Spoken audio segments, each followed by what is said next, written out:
આજે આપણે ધોરણ 10 માં આપણા યોગ સ્વાસ્થ્ય અને શારીરિક શિક્ષણ વિષયમાં આપણે પાઠ 2 તરફ આગળ વધીએ।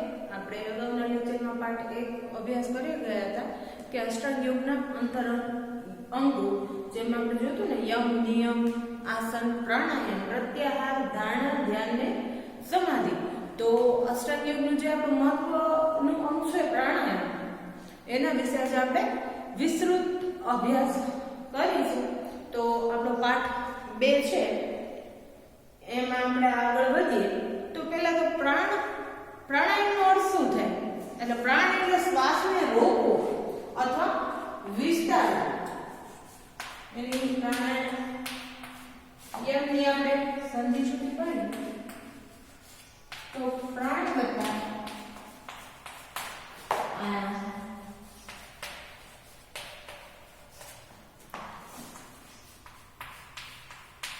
પ્રાણાયામ એટલે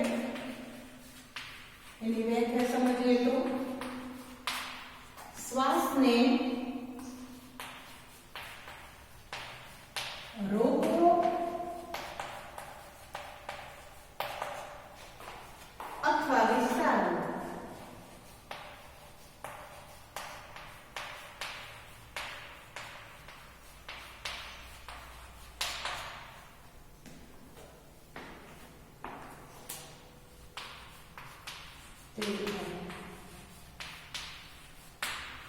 એમસીક્યુમાં તમને અર્થ પૂછાય તો પ્રાણાયામનો અર્થ એટલે શ્વાસને રોકવો અથવા વિસ્તારવો એવો થાય। આપણે અગાઉના અભ્યાસમાં અભ્યાસ કર્યો હતો, અગાઉ આપણે અભ્યાસ કરી ગયા કે તસ્મિન સતિ શ્વાસ પ્રશ્વાસ યોગર્તે વિચ્છેદ પ્રાણાયામ, યાની શ્વાસ પ્રશ્વાસની ગતિમાં વિચ્છેદ કરવો એ જ પ્રાણાયામ છે। આપણે શ્વાસ લઈએ એના આપણા ફેફસામાં ભરી રાખીએ, આપણી શ્વાસને રોકી રાખવાની ક્ષમતા કેટલી છે, આ એ જ પ્રાણાયામ છે કે આપણે શ્વાસને કેટલી વાર સુધી આપણે રોકી શકીએ છીએ। એટલે શ્વાસ પ્રશ્વાસ, શ્વાસ લેવો તથા છોડવો, એની ગતિમાં વિચ્છેદ કરવો એને પ્રાણાયામ કહેવામાં આવે છે। તો પ્રાણાયામ એ શ્વસનનો એક યોગિક અભ્યાસ છે। પ્રાણાયામ દ્વારા અનિયમિત શ્વસન ક્રિયા ને નિયંત્રિત તથા લયબદ્ધ કરવામાં આવે છે। શ્વસન ક્રિયા જે આપણી છે એ અનિયમિત હોય તો એને નિયંત્રિત કરી શકાય અને લયબદ્ધ રીતે એને કરી શકાય છે। કોના દ્વારા? તો કે પ્રાણાયામ દ્વારા। તેનાથી શારીરિક ઊર્જા ક્ષેત્ર પર હકારાત્મક પ્રભાવ પડે છે। શરીરની ઊર્જા શક્તિમાં વધારો થાય છે, હકારાત્મક એની અસર પડે છે રેગ્યુલર પ્રાણાયામ કરવાથી। ઉપરાંત માનસિક અસ્થિરતા પણ દૂર થઈને એકાગ્ર, સ્મરણ શક્તિ, નિર્ણય શક્તિમાં, રચનાત્મક શક્તિમાં વધારો થાય છે। હવે પ્રાણાયામના ફાયદા વિશે આપણે માહિતી મેળવીએ તો પ્રાણાયામના ફાયદા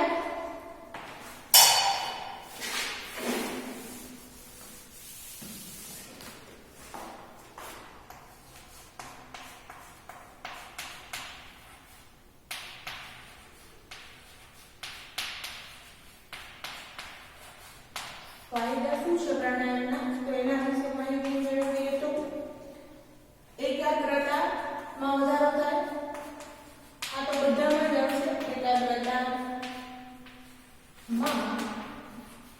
વધારો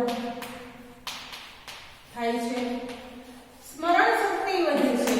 એકાગ્રતામાં વધારો થાય, સ્મરણ શક્તિ વધે, સ્મરણ શક્તિ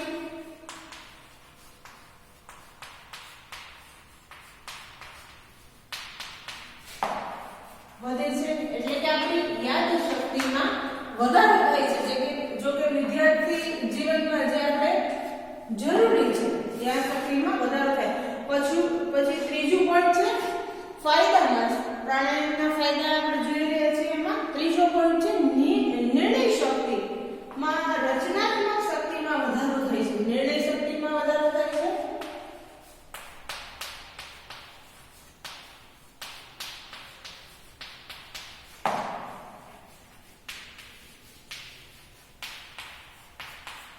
આપણે પરિસ્થિતિ ગમે હોય ઘણી વાર આપણને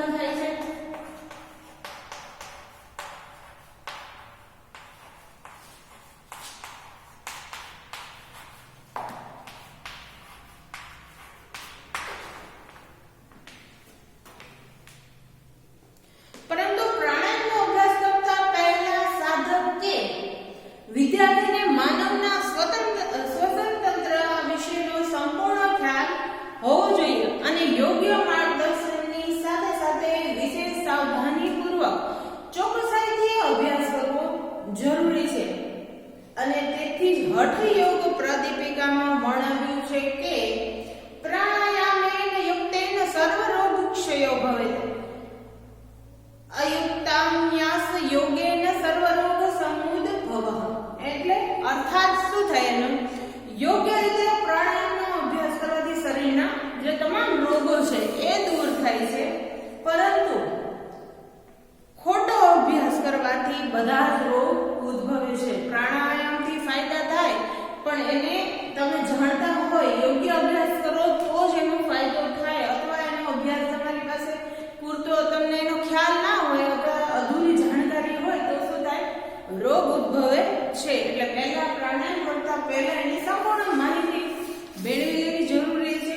પ્રાચીન શાસ્ત્રોમાં પણ ઉલ્લેખ છે કે પ્રાણાયામ દ્વારા સિંહને પણ વશમાં કરી શકાય છે, પરંતુ યુક્તિ વગરનો ખોટો અભ્યાસ ગાંડા હાથી પર સવારી કરવા સમાન છે. એટલે આપણને જ્યારે આની જાણકારી ન હોય અથવા અપૂરતી જાણકારી હોય તો આનો અભ્યાસ ન કરવો જોઈએ. પહેલા આપણે એને પૂરતી જાણકારી મેળવી લેવી જોઈએ કે પ્રાણાયામ કઈ રીતે કરવામાં આવે છે, આપણો અભ્યાસ યોગ્ય છે કે નહીં, આપણે જે કરી રહ્યા છીએ એ યોગ્ય છે કે નહીં, તો જ એમાં આગળ વધવાનું. નહીં તો યુક્તિ વગરનો, જાણકારી વગરનો અભ્યાસ છે એ કેવો છે? તો કે ગાંડા હાથી પર સવારી કરવા સમાન છે. એટલે એ ફાયદા કરતા નુકસાનકારક બની રહે એવું ન થવું જોઈએ. હવે પ્રાણાયામનું સ્વરૂપ, હવે પ્રાણાયામના સ્વરૂપ વિશે આપણે માહિતી મેળવીએ. આપણે પ્રાણાયામના ફાયદા જોયા કે પ્રાણાયામ કરવાથી ફાયદા શું થાય? તો કે એકાગ્રતામાં વધારો થાય. આપણે ધારણા ધ્યાન સમાધિમાં જોયું ત્યારે આ જ મુદ્દાઓ બધા, સ્મરણ શક્તિમાં વધારો થાય છે, નિર્ણય શક્તિમાં વધારો થાય છે, રચનાત્મક શક્તિમાં વધારો થાય છે. હવે છે પ્રાણાયામનું સ્વરૂપ. પ્રાણાયામનું સ્વરૂપ, પ્રાણાયામનું સ્વરૂપમાં જોઈએ તો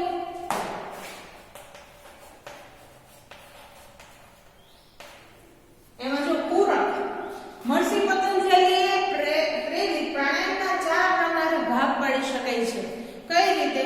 તો કે પૂરક, પ્રથમ કયું છે? પૂરક, બીજું કુંભક, ત્રીજું રેચક અને ચોથું બાહ્ય કુંભક. મહર્ષિ પતંજલિ અનુસાર પ્રાણાયામના કેટલા પ્રકાર પાડી શકાય છે? મહર્ષિ પતંજલિ અનુસાર તો 4.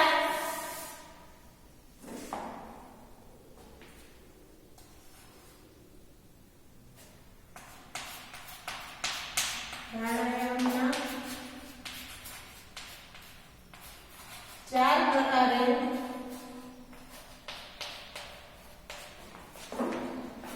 ભાગ પાડી શકાય છે.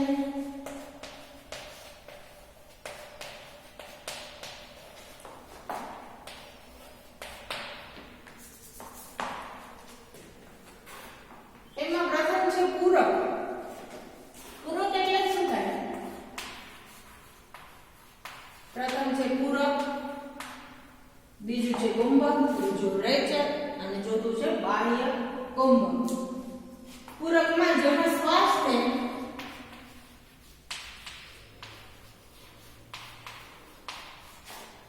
ફેફસાની અંદર લેવું,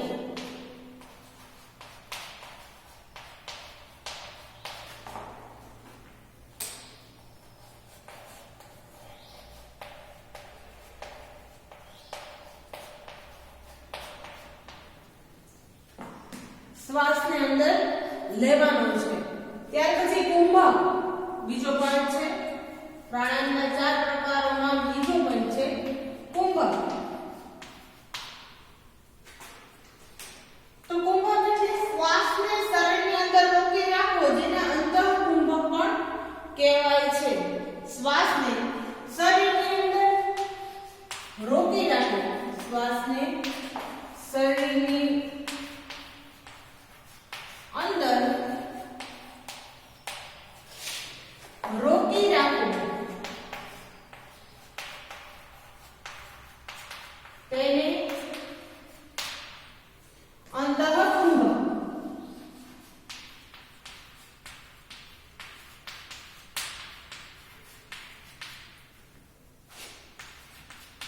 કહેવામાં પણ આવે છે. પેલા પૂરક એટલે શું થાય તો કે જેમાં શ્વાસને ફેફસાની અંદર લેવો થાય અને કુંભક એટલે શ્વાસને શરીરની અંદર રોકી રાખવાનો છે. જ્યાં સુધી તમારી કેપેસિટી હોય કે જ્યાં સુધી તમે રોકી શકો ત્યાં સુધી શ્વાસ લઈને અંદર ફેફસામાં રોકી રાખવાનો છે. એટલે શું કહેવાય અંતઃકુંભક પણ કહેવાય છે. ત્યાર પછીનો ત્રીજો મુદ્દો કયો છે? પ્રાણાયામના 4 પ્રકારો આપણે જોઈ રહ્યા છીએ. એમાં ત્રીજો મુદ્દો છે રેચક. તો કે રેચક એટલે શું થાય?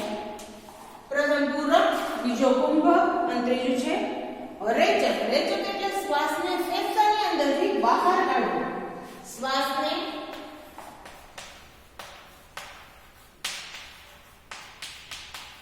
ફેફસામાંથી બહાર કાઢવો. એને શું કહીશું? રેચક. પેલા પૂરકમાં શ્વાસને ફેફસાની અંદર લેવાનો છે, ભરવાનો છે. ત્યાર પછી કુંભકમાં પોઈન્ટ 2 માં શ્વાસને શરીરની અંદર રોકી રાખવાનો છે.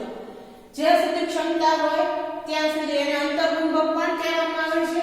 ત્રીજું છે રેચક, શ્વાસને ફેફસામાંથી બહાર કાઢવો એટલે રેચક. ત્યાર પછી બાહ્ય કુંભક. બાહ્ય કુંભક એટલે શું થાય તો કે ફેફસામાંથી બહાર કાઢ્યા પછી બહાર શ્વાસને રોકી રાખવાનો, ફરી પાછો લેવાનો નથી. શ્વાસને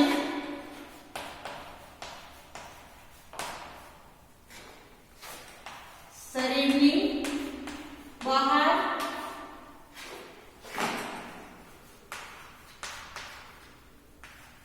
રોકી રાખો.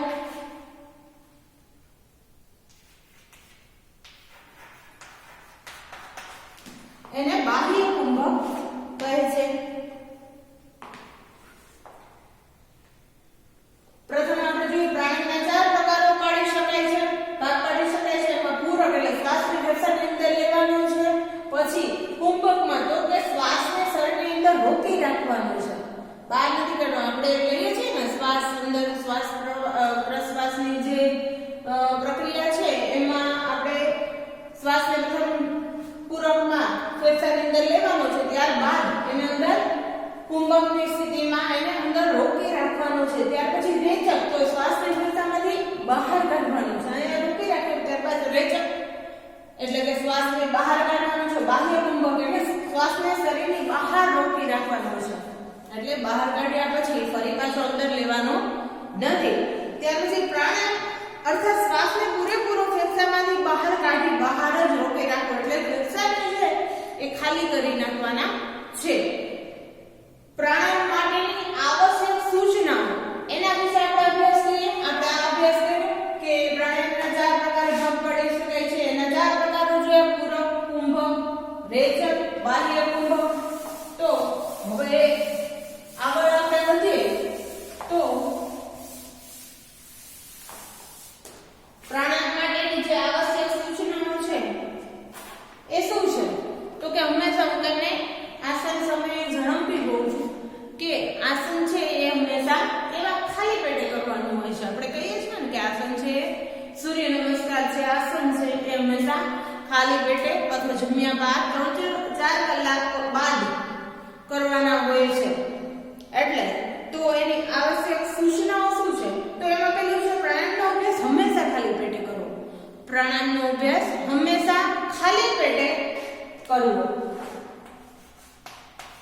પ્રાણાયામ માટે ની સૂચના વિશે આગળ વધીએ તો એમાં શું છે? પ્રથમ તો કે હંમેશા પ્રાણાયામ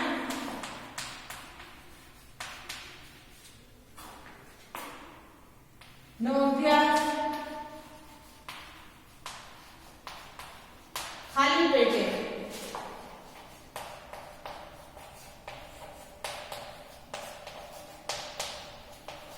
એટલે પ્રાઇવેટ પેટમાં આખું જોઈએ નહીં, નાસ્તો કરીને કે જમીને પ્રાણાયામ કરવાનું નથી, પણ એનો અભ્યાસ ખાલી પેટે કરવાનો છે. અને યોગાસન કે આસન કરો, પ્રાણાયામ કરો તો આ બધા તમામ મુદ્દા છે એ ઓલમોસ્ટ સરખા જ છે. ખુલ્લા શ્વાસે પ્રદૂષણ વાતાવરણમાં અભ્યાસ કરવાનો છે. બીજો પોઈન્ટ છે ખુલ્લા સ્વચ્છ પ્રદૂષણ મુક્ત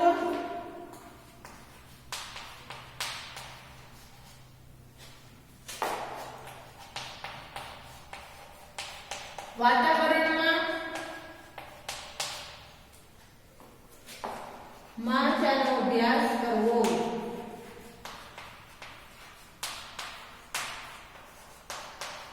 ત્યાર પછીનો ત્રીજો મુદ્દો શું છે તો કે શાંત અને એકલ વાયુ સ્થળ પસંદ કરવું જોઈએ. જેમ કે આપણે ગાર્ડનમાં જોયું છે ને, ઘણા લોકો વહેલી સવારમાં ગાર્ડનમાં આસન પાથરીને એકદમ શાંત વાતાવરણ હોય. સવારનું જે વહેલી સવારનું વાતાવરણ હોય એ એકદમ શાંત હોય અને સવારે વહેલા ઉઠીને આસન પ્રાણાયામ કરવાના વિશેષ ફાયદાઓ હોય. એટલે અને ગાર્ડન વાળી એકદમ ગ્રીનરી વાળી જગ્યા હોય, એકદમ શાંત હોય, વહેલી સવાર હોય, તો આ માહોલ છે એ આસન પ્રાણાયામ એક્સરસાઇઝ માટે બહુ અનુકૂળ છે. એટલે પહેલા તો પ્રાણાયામનો અભ્યાસ ખાલી પેટે આપણે કરવાનો છે. ત્યારબાદ બીજો પોઈન્ટ શું છે તો કે ખુલ્લા સ્વચ્છ પ્રદૂષણ મુક્ત વાતાવરણ હોય ને, ત્યાં ગાર્ડન હોય એટલે ગ્રીનરી એકદમ ઝાડવા હોય, શુદ્ધ ઓક્સિજન મળે આપણને વહેલી સવારે. તો આવું વાતાવરણ પસંદ કરવાનું છે. શાંત અને એકલ વાયુ સ્થળ પસંદ કરવાનું છે. શાંત અને એકલ વાયુ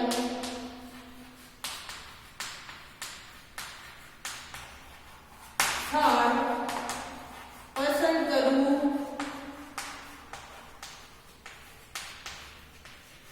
ત્યારબાદનો ચોથો પોઈન્ટ વહેલી સવારનો સમય જે છે એ સર્વોત્તમ છે. વહેલી સવાર આમ તો મેં તમને તમામ પોઈન્ટ જણાવી દીધા ને, જે આપણે આસન વખતે સૂર્ય નમસ્કાર વિશે જે બાબતોનું ધ્યાન રાખીએ છીએ એ સેમ વસ્તુ આવે છે પ્રાણાયામમાં. વહેલી સવાર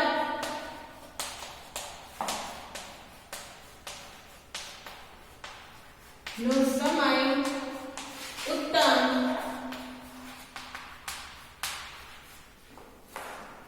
ગણાય. પ્રાણાયામ માટેનો સમય છે તો કે વહેલી સવારનો ઉત્તમ ગણાય. રાતે આપણે જમી લીધા હોય, સવારે ખાલી પેટે ત્યારે એકદમ શાંત વાતાવરણમાં વહેલી સવારે પ્રાણાયામનો અભ્યાસ કરવો જોઈએ. એકલ વાયુ જે છે એ સ્થળ પસંદ કરવું જોઈએ. ખુલ્લા સ્વચ્છ પ્રદૂષણ મુક્ત વાતાવરણમાં એનો અભ્યાસ કરવાનો છે. એમાં સવારે શૌચ સ્નાન આદિ ક્રિયા બાદ જ પ્રાણાયામ કરવા લાભદાયક છે. સવારે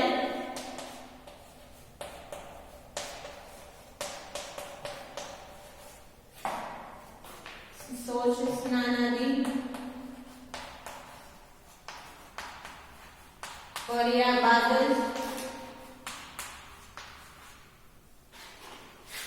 પ્રાણાયામ કરવા લાભદાયક છે. નિત્યક્રમ પરવારી અને પ્રાણાયામ કરવો જોઈએ.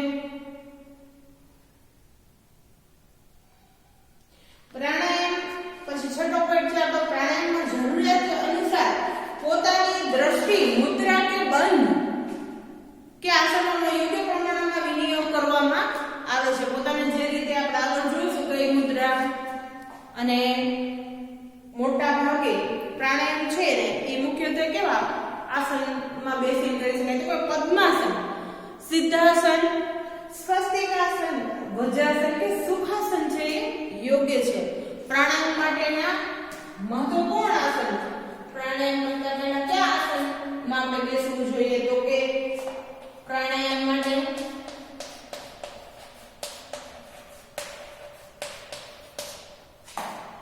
પદ્માસન,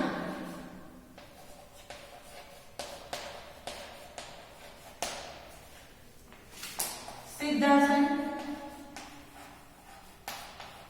સુખાસન,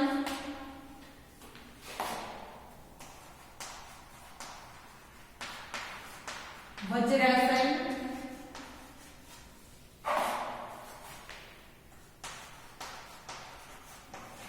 વગેરે જેવા છે પ્રાણાયામ માટે પદ્માસન, સિદ્ધાસન, સુખાસન, વજ્રાસન વગેરે આસન યોગ્ય છે.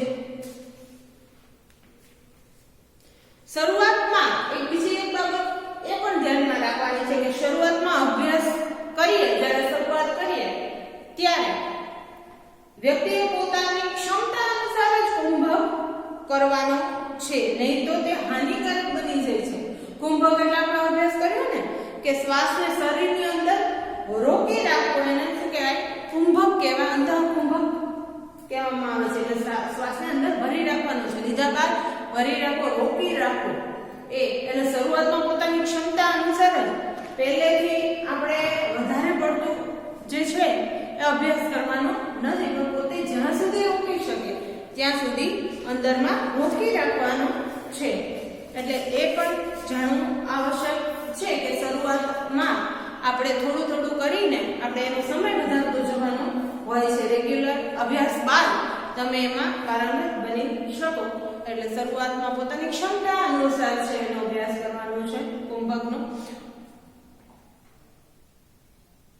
પ્રાણાયામનું પ્રયોજન સમજાવતા સૂત્રમાં કહ્યું છે કે તતક્ષી એત અપ્રકાશાવરણમ, અર્થાત તેનાથી અપ્રકાશ અજ્ઞાનતાનું આવરણ ક્ષીણ અથવા તો દૂર થાય છે. ક્ષીણ થવું એટલે દૂર થાય છે. અજ્ઞાનતાનું અને અપ્રકાશનું જે આવરણ છે એ દૂર થાય છે.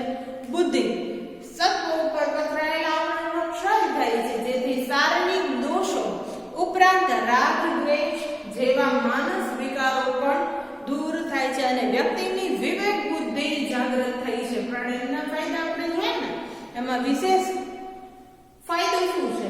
તો કે અજ્ઞાનતાનું જે આવરણ છે ક્ષીણ થાય છે, માને કે દૂર થાય છે. બુદ્ધિ સત્વ ઉપર પથરાયેલા આવરણનો ક્ષય થાય છે, જેથી શારીરિક દોષો ઉપરાંત રાગ, દ્વેષ જે આપણા માનસ વિકારો છે, મનના વિકારો છે પણ દૂર થાય છે અને વ્યક્તિની જે વિવેક બુદ્ધિ છે એ જાગૃત થાય છે.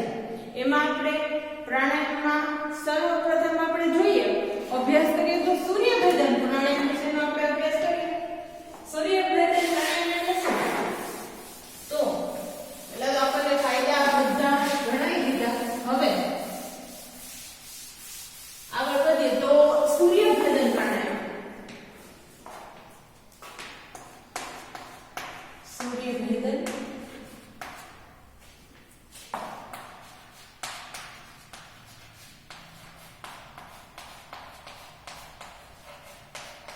એમાં જો તમારા પાઠ્યપુસ્તકમાં પ્રણવ મુદ્રા આપેલી છે. પહેલા તો આપણે જાણી લીધું કે કઈ રીતે પ્રાણાયામમાં કઈ સ્થિતિમાં બેસવું હિતાવહ છે. તો કે સિદ્ધાસન, સુખાસન, પદ્માસનની સ્થિતિમાં બેસવાનું છે. ત્યારબાદ છે ડાબો હાથ જ્ઞાન મુદ્રામાં ડાબા ઘૂંટણ પર રાખો. જ્ઞાન મુદ્રામાં રાખવાનો છે ડાબા ઘૂંટણ ઉપર. જમણા હાથની પ્રથમ બે આંગળીઓ અંગૂઠાના મૂળમાં દબાવો. ત્રીજી આંગળી અનામિકા અને છેલ્લી આંગળી કનિષ્ઠિકા જે છે એને સીધી રાખો. આ પ્રણવ મુદ્રા ધારણ કરી અનામિકા વડે ડાબો નાસાસ્વાર બંધ કરો.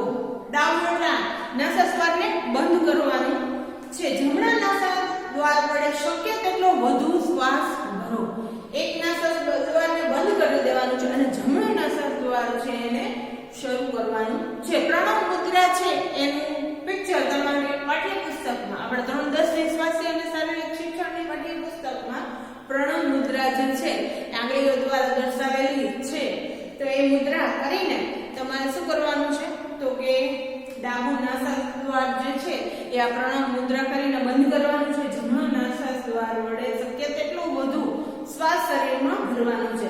હવે અંગૂઠા વડે જમણું નાસાદ્વાર જે છે એ બંધ કરો.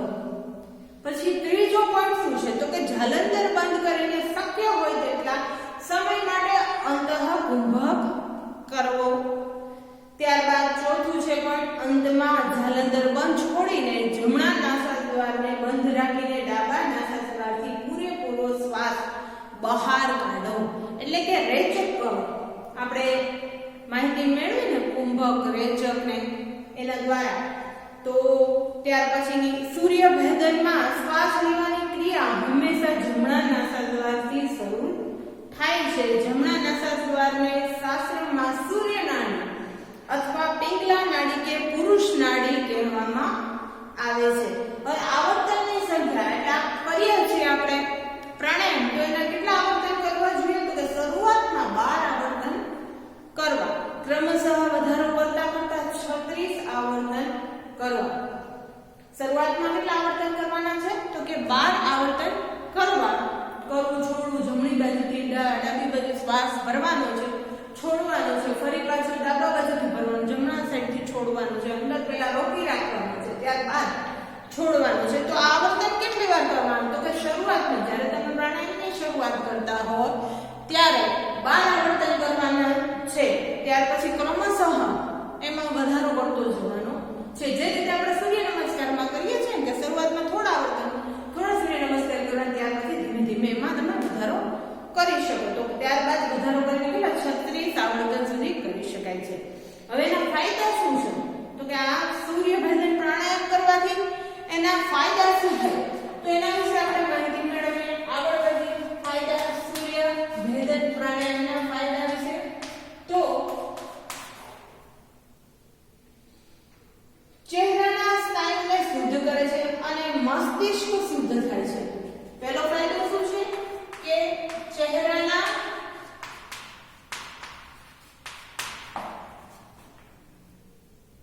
સ્નાયુઓને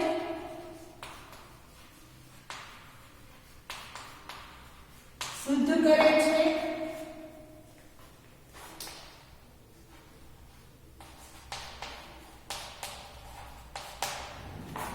અને મસ્તિષ્ક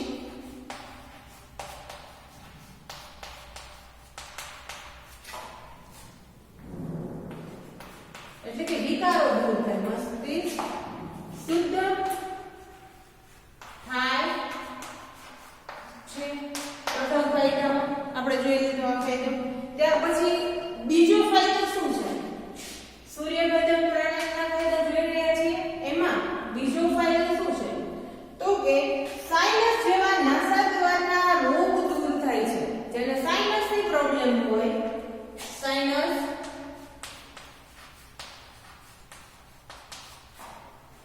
જેવા નાસા દ્વારના રોગો દૂર થાય છે.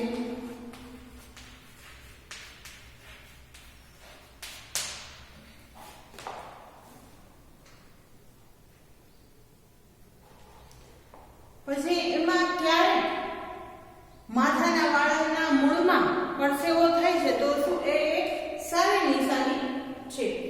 આંતરડામાં કૃમિનો નાશ થાય છે. આંતરડામાં કૃમિનો પ્રોબ્લેમ હોય, કૃમિ થતા હોય ને પેટમાં, તો એનો નાશ થાય. આંતરડા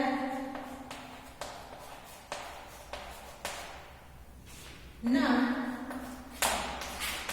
કૃમિ ઓનો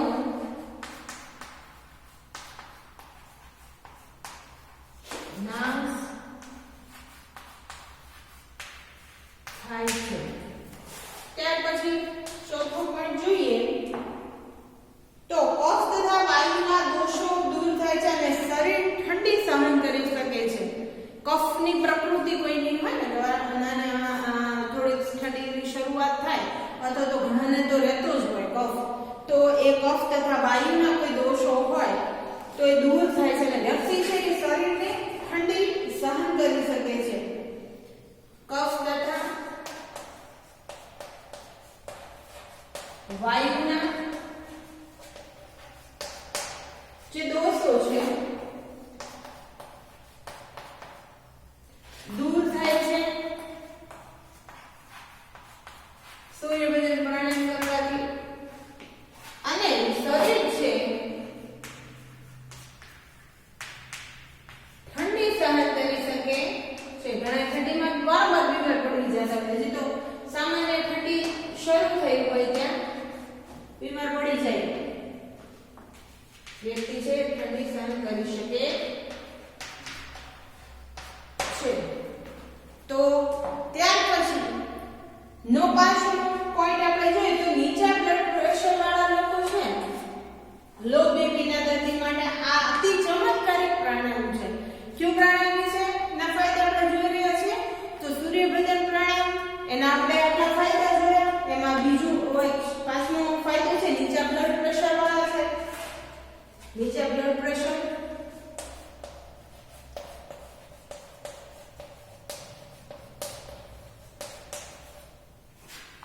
લો બીપી,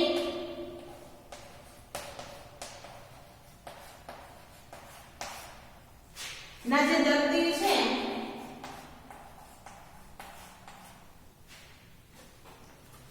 દર્દી માટે અતિ ચમત્કારી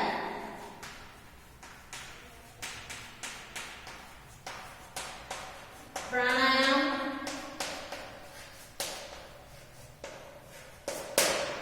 છે. કામ ક્રોધ જેવા દુર્ગુણો ઉપર પણ નિયંત્રણ આવે છે. કામ ક્રોધ એનો છઠ્ઠો ફાયદો શું છે? તો કે કામ ક્રોધ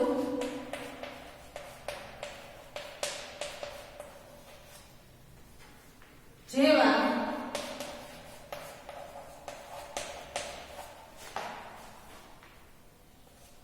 દુર્ગુણો પર નિયંત્રણ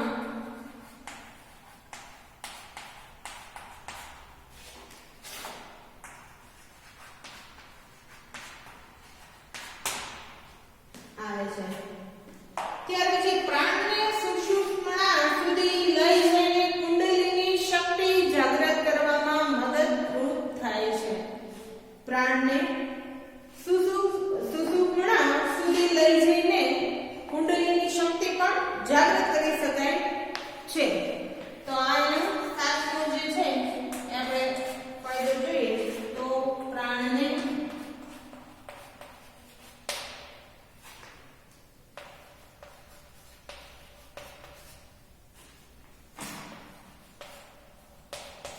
સુધી લઈ જઈને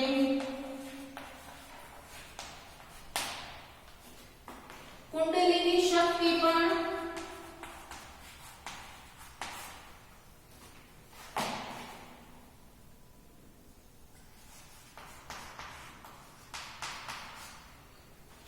જાગૃત